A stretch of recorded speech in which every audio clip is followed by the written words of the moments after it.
Welcome back to HM and Big E. We are in our spoilers video for Doctor Strange Multiverse of Madness. If you haven't seen our non-spoiler review, you can click here and check that out. But at the end of that video, we gave our grades. Your grade was a B+. And my grade was an A-. So we now are going to use this video to talk spoilers. So spoiler warning. There's lots to spoil in this movie. And we're just going to chat about it and kind of talk through it to see to give you help you understand why we gave the scores we did and what we thought about it. So, spoilers. The first thing that I want to talk about is Scarlet Witch. Okay. Elizabeth Olsen. I thought she did a fantastic job.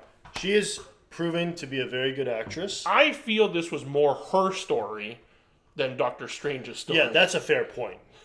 Did you know that she was going to be, quote-unquote, the villain? No. The one or two trailers that I saw kind of positioned her like, oh, she might start out as an antagonist a little bit, and then there will be a bigger threat, and then they'll band together. That's more standard Marvel. But they fully committed to her being villain. Did you believe in her motivation? Yes.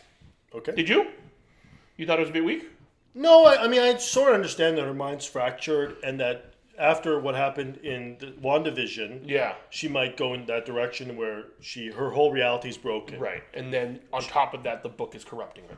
Right. On top of that, and she wants to find a way to have her happy ending. Right. Mm-hmm. So I accepted that. I think it was fine. I really, really liked that they didn't redeem her at the end of this movie. I feel that she's a good actress. I don't think she's superstar status in terms of getting paid that much yet. Marvel probably wants to keep her on. Fans like her. And so I think a redemption arc probably is coming for her. But I think so many MCU movies falter on weak villains where it's just the copycat, a different colored version of Ant-Man. A bigger version of Iron Man. And sometimes the weak villains are really shoehorned in and there's no consequence. But this... She was very powerful in this movie. You've seen her journey, and it was believable. I thought she was a very good villain. I really, really enjoyed that. I enjoyed the fact that it was a simple enough story. Yeah. I understood her motivation and the method by which she's going to achieve her goal. Mm-hmm. She needs to capture this one superhero that can unlock the multiverse for her and get her permanently in there, right? Yes. So I like that. That was pretty simple. Doctor Strange, on the other hand, is trying to protect this youngster. Her name is America Chavez. I thought that was her real name, but I'm thinking of someone else. There's an actress named America something. America, yes, there is. We're gonna edit this part out. Apologies. Thank you for watching America. There is some. You know what I'm talking about. That's why I thought. Oh, okay. Anyways. Anyway, okay. So, do you want to talk about Doctor Strange? Did you like his arc here? And that's what I was alluding to, kind of in our non-spoiler talk. I don't know how much the character grew from beginning to end of this movie. I thought the pacing of this movie was very quick, lots of things happening, horror, monsters, special effects. I didn't feel kind of overwhelmed or anything. I think that was by design, that it's just supposed to feel kind of a little overwhelming for him, the character. And he just has to do whatever it takes to kind of save the girl. But I throughout all of that, at the end of it, it's like, wait, what? Did he, as a character, grow? What did he learn, really? He learned there was the love story between him and Rachel. Rachel McAdams. And it was a little bit of letting go of that. Yeah, because I guess it's... Throughout all possible multiverses, he never gets the girl. It's so sad. But do we want to go through the plot a little bit? Sure. So, it starts off right away getting the MacGuffin, the Book of Vishanti. One of the I think the Vishanti are like the gods in that grant the mystical powers or something like that. Anyway. And we're not told right away that it is our Doctor Strange. This is Doctor Strange from a parallel universe with America Chavez. Yeah. Defender Strange, yes, that's correct. And he makes the decision, instead of letting the demon get her powers, he was going to take his powers her powers for himself. That's right. So that he could protect it. He was going to sacrifice her for the greater good of, I guess, the multiverse, which is a line that he used, I think, in No Way Home, in the grand calculus of things, that your one life is insignificant, something like that. That's typical Marvel kind of opening. Right. He wakes up. And he wakes up. And then it goes into a kind of a funny opening where he goes to a wedding. There's some quippy jokes. It's Christine's wedding, and he's a little bit sad, but he's just drinking a martini on the balcony, and then he hears a noise, and he's like, "I go into superhero mode," and goes and realizes that America is in trouble, and he saves her. He saves her from a monster that I know as Shuma Gorath from an arcade game a long time ago, Marvel Superheroes. But apparently there are contentious copyright issues, so he's called something else. He looked like the one from Guardians of the Galaxy. Oh! It was like some kind similar. You're right. Monster. Multi-tentacled monster. It's not, but... Okay, whatever. I mean, he fights it, he kills it, Wong shows up. Benedict Wong, is the luckiest actor to be alive. He's in all these Marvel movies, doing all these lines, and then he just gets paid. Well, to be fair, he's a lot more involved in this than he is in, like, Shang-Chi. And that's fair. This is a Doctor Strange movie. So they go and... Well, so actually, on that point, the supporting actors, I feel, were given a little bit more to work with in this movie than in the first movie. Sure. Because in the first movie, you had the Ancient One, Tilda Swinton, as well, and then the Caecilius, the bad guy. Mads Mikkelsen totally wasted. Amazing actor. He's a good actor. But Wong and Christine have a bit more meat to kind of act with. Anyway, yeah, okay. And then they go to... Kamar-Taj? I don't remember these names. Kathmandu. And they're like, we need to protect her. No, and then he goes to Wanda. He goes to Wanda, and then he realizes, Wanda's the one. I like the slip up of Wanda that kind of makes Strange and the audience realize at the same time, actually, she's slightly nefarious. It's just for dramatic effect. But I really like that turn revealing that she's the villain happens, and they don't drag it out.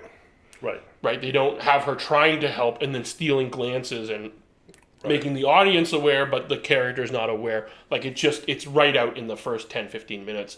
She is, 20 minutes, let's say. She is going to be the antagonist. She is chasing the girl that Strange is protecting. Sure. So what happens? They go and then they fight. And they prepare to defend Kamar-Taj against the Scarlet Witch. Fine. And some of the visuals are cool, but I knew when those 100 people are getting ready, they're just going to get wiped out. Like, why even bother? I mean, so many of these movies, Shang-Chi does it with this, these guys that get wiped out. So there's no tension for me. I know it's going to be ending up where she's going to win and Doctor Strange is going to lose because his army is garbage. But at least they were slightly creative. I mean, they started with, magic CG blast against magic CG shield. But then she uses her mind powers. And I thought that was kind of, I think, the first kind of instance of Sam Raimi kind of creepy. Like when she appears behind that soldier and tells him to run. I thought that was well done. I thought that's okay. I agree with you. There's at no point did I think they were going to successfully kill the Scarlet Witch. Who's a random Minotaur? That's a character from the comics. It's a pretty deep cut. I mean, in general... Marvel is getting to a point where we're getting into deep cut territories of these are characters that a lot of people haven't heard of, right? These aren't your Hulks and Wolverines and Spider-Mans anymore. We're getting into Green Minotaur Man. I don't know his name. Thank you for watching. Did you like how Benedict Cumberbatch used Cantonese briefly? Benedict Wong. Oh, Wong, yeah. Used Cantonese to speak with the Hong Kong Sanctum. I'm surprised it was in Cantonese, to be honest. They might have dubbed it over for Chinese or for the China audience. Fair point. Mandarin. Yeah, I know. Now that it clicks to me that they were from the British Sanctum? Or? The London Sanctum and the Hong Kong Sanctum, yeah. Okay, I totally forgot that. But okay, so they fight, they basically lose, and then Wong's tied up, and Doctor Strange and... But after she defeats all the guys, all the random foot soldiers, that's the first kind of extended long horror sequence from Sam Raimi, right? You know, the dolly zooms, you know, where it zooms out and the background zooms in. Yes. You know, the high screeching sounds with the doors closing. Well, even the water. The water coming out when she climbs out of like the gong and she has to kind That's of right. uncontort herself. That's all pretty horror stuff. It's horror stuff. Then she sort of sets up a seance almost. Type thing, yeah. Type of to thing. set up her dream walking. Dream walking. But anyways, they escape, right? And they go into a bunch of multiverses. I like that. I like the visual style of it. Yeah, and they were trying to match from Doctor Strange 1, obviously, when Ancient One, you know, knocks him and his... But I felt that was kind of the most creative part about Multiverse. You know, I talked about this in our non-spoiler. I think I talked about it. That for a multiverse movie, it's not very creative with their multiverses. They travel to like 3 different New Yorks that are slightly different. Mm-hmm. Like the multiverse should give you opportunities to be super creative, and they literally stay in one city, and it's 3 minor variants of it. But they need to get back to the Sanctum. There's a reason for that. I guess. There's 2 other Sanctums, but they needed to find Strange. Okay, anyway. I agree with you. Within the confines of the story, it probably makes sense, but it's perhaps then the way to phrase it. It's unfortunate that they didn't have opportunities within the story to explore some of these more creative ones, and we just saw that 30-second segment where they travel through the different multiverses, which was kind of interesting. They land in Earth 838, something like that, and it's a flower, New York. Yeah, I don't really know what's different about it. I guess it's more futuristic. Yeah, they defeat Thanos. I don't know. It's more futuristic and happy. Like they have machines that can read your thoughts, and they show her background. They show which I thought his background. That was a weird lull in the pace of the story. Yeah. Literally, they're both saying, "Oh, we need to get there fast," and they happen to walk across memory bank, literally called a memory bank, I think. And it's like a sample thing, and it shows these critical moments in both of their histories. I thought that was a weird kind of break in the pace. But they needed to establish her background, her backstory. They needed to establish his emotional kind of stakes and the turmoil with Christine, yeah. Okay, and then they go to the Sanctum. They see a statue of Doctor Strange. And then Baron Mordo, Chiwetel Ejiofor, also a very good actor, he comes out and he meets them, and Strange is unsure of what to make of it. Because and he's quite friendly at first. Yes, because in Earth 616, the Prime Marvel Universe, Baron Mordo is still out there, vowing to take away magic. Take away all people's magic. I don't know why he doesn't show up. And so that was kind of the first big twist. I guess the big twist with Wanda being the villain was a twist. This was a twist because he was shown in the trailers a lot, saying that Strange will have to pay for his consequences of what he's doing with the multiverse and his meddling. And we always think that it's the character from 616, but he's the character from 838. Even talking about it, I hear the words that are coming out of my mouth. This is so confusing to non-Marvel watchers, non-big comic book people. If you're just casually watching this movie, it's like, what? Anyway. Well, they go in and they have a cup of tea and then they get captured. They get captured and that's when more and more was revealed. Correct. That's when they are brought before. Well, Christine is there, that version of Christine, and then Strange is brought before Earth 838's version of the Illuminati. So in the comics, the Illuminati is a secret group of the most powerful superheroes, mutants, aliens. That kind of form the secret society that make kind of world-changing decisions. In the comics, it is made up of Namor, the King of Atlantis, Iron Man, I guess because he has money, Black Bolt, Black Panther at different times. There's different times, different memberships. Mr. Fantastic. Doctor Strange actually is one of the key members of the Illuminati himself. Actually, I guess he was in this one too, but they had to kill him. That's right. And then Professor X. So this is like the smart smart Justice League? Yeah. The brainy Justice League. Yeah, I think as an example of, I know one thing that they did was they realized that Hulk would be too much of a danger in the comics. This is the aside. They realized Hulk would be too much of a danger, or something. It's something to do with Civil War as well. And they choose to send him on a rocket just to space, to an uninhabited planet, so that he wouldn't bother anyone, no one would bother him, and they make that choice kind of for the world and for Hulk. And then, of course... Those are terrible people to do that. Yes. Well, they even say that in the thing, though. They have to make the hard decisions. That's their point. That's the point of this secret society. Anyway, in this particular version that we see in Earth 838, it's Captain Carter. That's right. Which is a big, fan cheering. We had cheering in our theater when that happened. It was Anson Mount's Black Bolt, Captain Pike himself from Star Trek, reprising actually his character that he played in the TV show. TV show Inhumans, which is apparently just garbage. I don't even know if I want to. Like, I'm a big Marvel fan. I have no interest in watching that. No interest. Black Bolt, Captain Marvel. Captain Marvel, but in this case it is Maria Rambeau. Rambeau, yes. Monica Rambeau's mother, Carol Danvers' good friend, who becomes Captain Marvel. And then they're introduced to the smartest man in their universe, Reed Richards. Reed Richards. Huge claps. Yes. Played by John Krasinski. And I did hear rumors that they were going to do something like that. I tried to stay away from spoilers talks and Reddit and stuff, but I wasn't overly surprised for some reason. There were some rumors about that. There was a lot of rumors, and there was a lot of fan casting demand for John Krasinski to be Mr. Fantastic, because for one reason or another, in the past 5-6 years of Fantastic Four comics, or any time the Fantastic Four has shown up, they've drawn him to be very similar to what John Krasinski looks like. I mean, he was auditioning for Captain America. Yes, back in the day. And yes. I'm glad that they gave it to Chris Evans. Evans is perfect. He's perfect for the role, but Krasinski's body shape is a little bit leaner, lankier. yeah. Even though he's muscled up for certain roles, it's a little bit leaner. But he was a big fan casting choice for Mr. Fantastic because his wife, Emily Blunt, they basically think that it would be perfect casting because they have very good chemistry together, as seen in A Quiet Place 1 and 2. And I mean, they're just they seem to be a happily married couple. Thank you for watching, Mr. and Mrs. Krasinski. Or I don't know, maybe she didn't take his last name. Anyway, and she would be a good Sue Storm, the wife of Mr. Fantastic, Invisible Girl, right? Invisible Woman. Invisible Woman. Okay. And then the big reveal, the bigger cheer, even bigger than Captain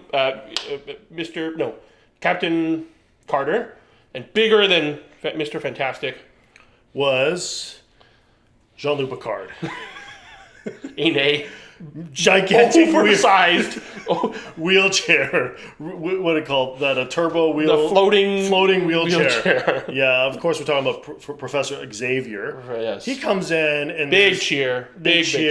I could almost not make out. I only made out the end of the X-Men theme that was played. And I did notice that too. Yeah.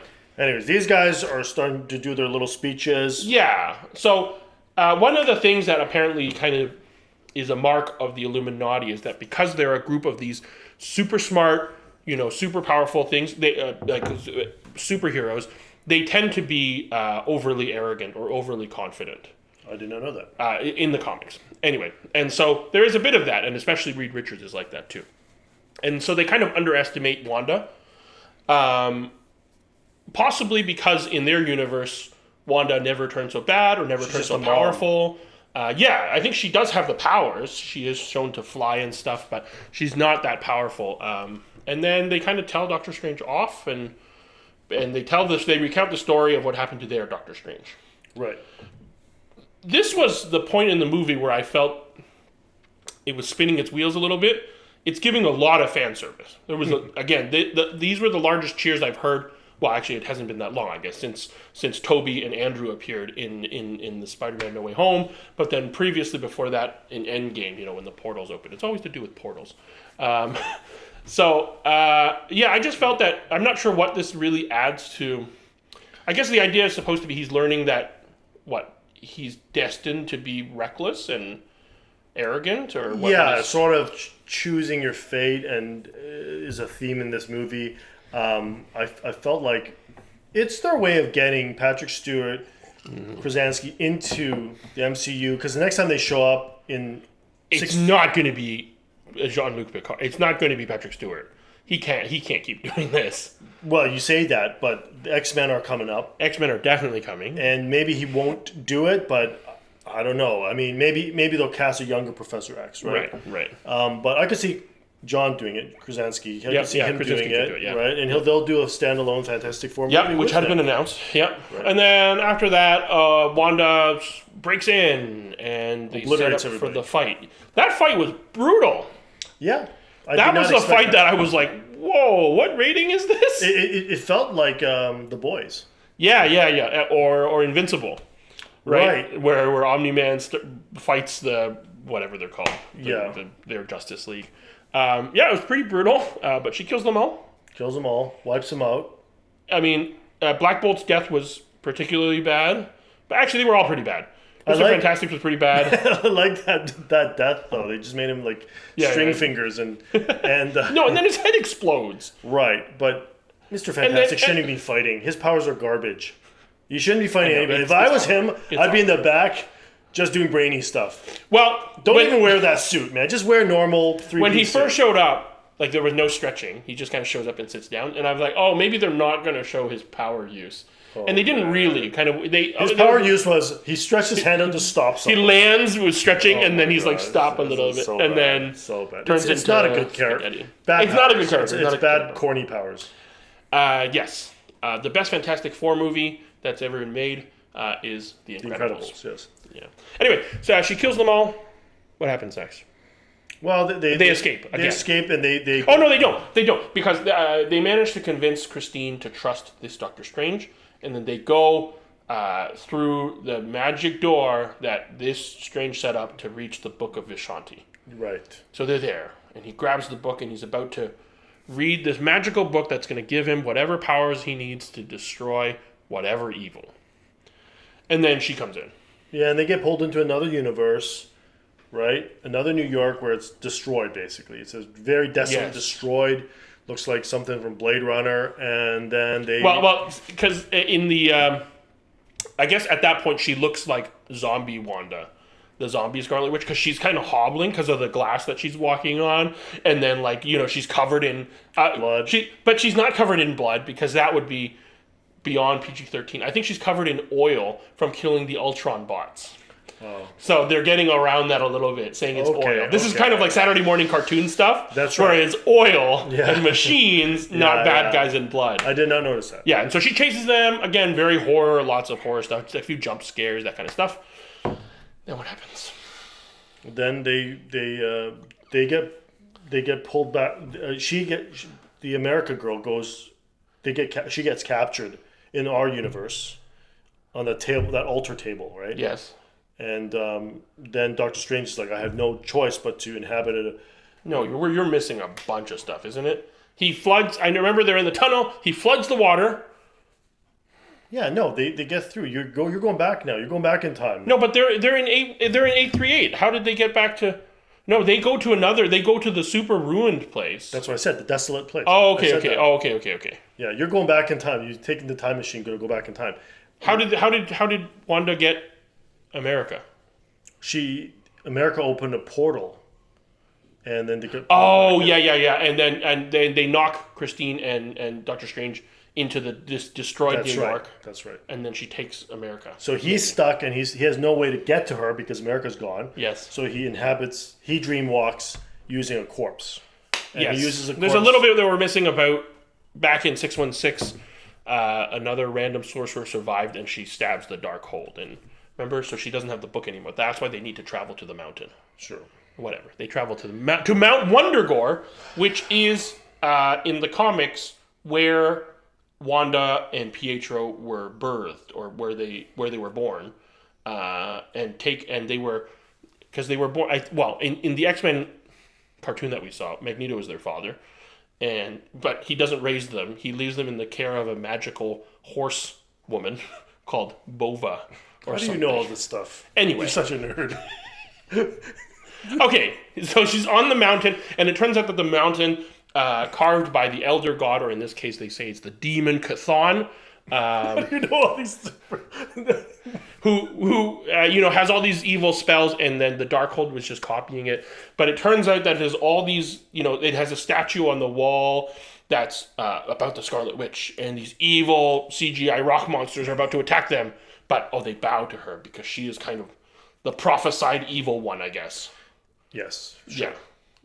And this is why I don't like fantasy as much as you do. Right. And then, so Doctor Strange meets the evil Doctor Strange in that destroyed New York. And they have that music battle. What did you think about the music battle? I actually thought it was pretty creative. Yeah, okay. It was Disney-like. It was Disney-like. The only part I didn't like about it was the music choice when they were fighting. It was all just very famous stuff, and maybe that's the point. I don't know. Anyway, they fight. He kills himself, I guess. And then, yes, he dreamwalks into a corpse of himself in Earth 616. Sure. And he tells Christine, oh, if the demons come, you have to protect me. Basically, long story short, he's in the our world, and he uses demon powers to fight. Demon powers to fight the witch. The witch. But then America's like, I got powers too. And she... No, but that was the thing, because that's her character arc. I get that because she's essentially, at best, a tertiary character. Her character arc is she has these powers, she doesn't know how to control them, she feels responsible for her parents, her mother's deaths in the beginning when she's young, and she doesn't know how to control them. Well, why even use this her. America girl? Couldn't it be a different MacGuffin? Could have just been a stone. She's just looking for They've done stones. They've done stones. And they've done jewelry. Little annoying girl is just... I mean, you didn't like her? I thought she was all right. I didn't really care if Wanda or Doctor Strange got her and used her for their nefarious or good means. It didn't really matter to me. We apologize to the actress. We don't know your name. It's actually her acting debut. I think she did a great job. I think it's a smaller role, but I think she did pretty good. She has believable chemistry with I don't mind her. I just think it's weird that... Thank you for watching. Just weird that Stargirl, Yeah, it is weird that it's anyways, the whatever. Star part is kind they of push Wanda. Yes. So I like that there was a big fight, but I like it doesn't end with a big CG kind of fight. Not Shang-Chi, exactly. WandaVision. It all ends with, big CG fight in the sky, big monster. I like that. So this was about her realizing basically the monster that she's become. Right. Okay. I like that. I like that as a resolution for her arc, and then she brings the tower crumbling down on herself. That's right. I don't think she's dead. You don't see the body. She's definitely not dead. She's a good actress. She in all the interviews and stuff, she seemed really, really likable. All the other actors seem to really like her. The characters liked, the actresses liked. I'm sure Disney will find some way to bring her back. And then Doctor Strange lives happily ever after. Okay, except not. He doesn't live with... He comes to terms with that he'll never be with Christine. There's a lot of women that like him. Yes, it's true. He is... But he says his one line that was the tearjerker of all tearjerkers. I've loved you in every universe. I got to use that on your wife. Yeah. But and then she did the Notebook crying. She's really good at that emotion. I like that they didn't force a Kylo Ren Rey type of kiss at the end. That it's supposed to just be about growth and kind of moving past that. And both of them were in places where they weren't. I like that. I would have kissed her. Look, she's in from a different universe. Just kiss her and get on with it. Yes, I also would have kissed Rachel McAdams. Thank you for watching. Okay, and then he's back in his own universe, and he's walking along, and his third eye grows, and then which is indication that he was corrupted by that book. At least slightly, yes. Right. That was a movie. I mean, again, a lot of fun. We went through a lot of details there, again, because you're such Not Wondergorn and Bova. You're such a nerd. But essentially, it happens, and I don't know. They're setting up for Doctor Strange 3, probably, where it's going to be more galactic stuff, because they hinted at the end. There's a lot. I mean, so they use the word incursion a few times, where worlds collide, and actually that's what sets up the Ultimate Universe. That's actually where Miles Morales comes from. He comes from a different universe, but because of the incursion, he actually gets brought over. Okay, I'm losing him, so I'm probably losing you as well. But the incursion stuff is probably setting up future projects. Right. Even beyond just Strange. Again, as you're saying, that this multiverse idea they've already been cultivating and growing, something's going to be bigger and bigger. I walked out of it thinking, where is MCU really going? Yeah. When pre-Endgame, we all knew where it was going. You kind of saw the pieces moving together, and it was done magnificently, right? But now I'm not sure where they're going. I'm not sure how these movies tie in together. I'm not sure why they're even made sometimes. I have to admit, I'm a little bit unlike you. I'm a little bit Marvel fatigued watching these shows, all these TV shows that I'm, not really the biggest fan of. My favorite one was probably WandaVision, but even that, I'm like, where is this all going? Where's the big baddie at the end, or where are they going to come together? Where are the X-Men? Right. So I have a lot of questions. It's a nice entry, I would say, but I don't know how this thread connects to the others. So it's interesting you talk about Marvel fatigue. I think we've had several entries even recently in Phase 4 where it's pretty standard superhero fare. And kind of when you think about the best, even the MCU offers, they're really trying different genres, and they're kind of, they feel a bit different, right? The Winter Soldier feels very different, and so this I felt was unique in that it was the horror entry, and it feels different, and they leaned into that quite a lot. So I think because of that, I do think it was a fairly good movie. I'm sticking with my A-. I think it's a good movie. I don't know how much it does for the actual characters. And again, I think if you're not an MCU fan, if you didn't watch WandaVision, if you didn't watch Doctor Strange 1, why are you watching this movie? But if you do, you're going to be so confused. But that's the thing with Marvel, is that it's enough of that Marvelness that it doesn't really matter. Like, I don't need to know all these details. I certainly don't know all these names and stuff, but I enjoyed the movie. I understood the plot. I understood the motivation of the characters. Sure. The jokes landed. Because it's simple enough. It's simple enough. That's right. So, again, they've hit a good formula. I'm just simply saying... I don't know how long they can keep this formula up. Well, that's what I'm saying. Yeah. That's my point. Yeah. We'll go watch these movies, right? When the next one, Thor, comes out, we'll watch that. It's going to be funny. It's going to have all the same things we talked about. It's using comedy more. And you'll probably give it a good rating because it makes you feel good. I mean, I was thinking about these fans cheering, even in theater, and it's genuine at the same time, though. I'm not sure the word is a little bit, it's like, it's a very fleeting. Yeah, and that's what I mean. That I felt that Krasinski and Xavier were fan service for the sake of fan service. It told us nothing about those characters. It told us nothing about Doctor Strange having those people, right? Whereas in No Way Home, I thought that was done beautifully because Tobey and Andrew's Spider-Man did a lot to further their own arcs from the movies they were in previously, and they also helped Tom Holland, Spider-Man, a lot in his character growth. So it was much more integral to the characters, and it wasn't fan service. This was just kind of fan service to get cheers in the theater. It is a bit fleeting. I agree with you. It's just that's the word I'd use. Yeah. Again, I don't know how much rewatchability there is for this one. I'm not sure I'd watch this and really pick it apart. I mean, it was a once watch done. Yeah, and I actually, even with some of the horror stuff, the second time around, it's less impactful. Yep. And aside from maybe the magic battle, the music battle, there isn't much visually that's really, really interesting and kind of creative. So I agree with you. The rewatchability may not be that high. Anyway, that's anything else? Nope. Good. Those are our thoughts on Doctor Strange. Spoiler talk for Multiverse of Madness. I forgot the title for a bit. Let us know if you've seen it. Let us know what you think. Let us know what you think about what we think as well. Until next episode. Like and subscribe. Thank you. All right, bye.